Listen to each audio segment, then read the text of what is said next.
अस्सलाम वालेकुम व्यूअर्स, मैं हमजान और आज हम लोग बात करेंगे टोक्यो ओलंपिक्स का इनेकाद होगा या नहीं। दो टॉप मौके सामने आ गया, लेकिन इससे पहले आपने मेरे चैनल को सब्सक्राइब नहीं किया तो सब्सक्राइब कर दें ताकि आने वाली वीडियोस के नोटिफिकेशन आपको मिलते रहें। बैनुल अक़वामी ओलंपिक कमेटी के नायब सदर जॉन कोर्स ने दो टॉप मौके इख्तियार करते हुए कहा कि 2021 में टोक्यो ओलंपिक्स का इनेकाद हर सूरत यकीनी बनाएंगे।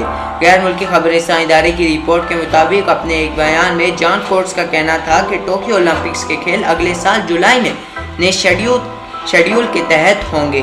मज़कूरा तारीखों में कोई तब्दीली नहीं होगी।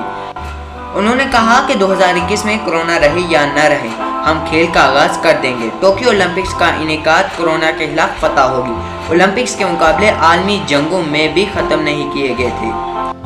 ख्याल रहे कि कोरोना वायरस के बायस कैंसिल होने वाले ओलंपिक्स की नई तारीखें मुकर्रर की गई हैं, जिसके मुताबिक टोक्यो ओलंपिक्स 23 जुलाई से 8 अगस्त 2021 में होंगे।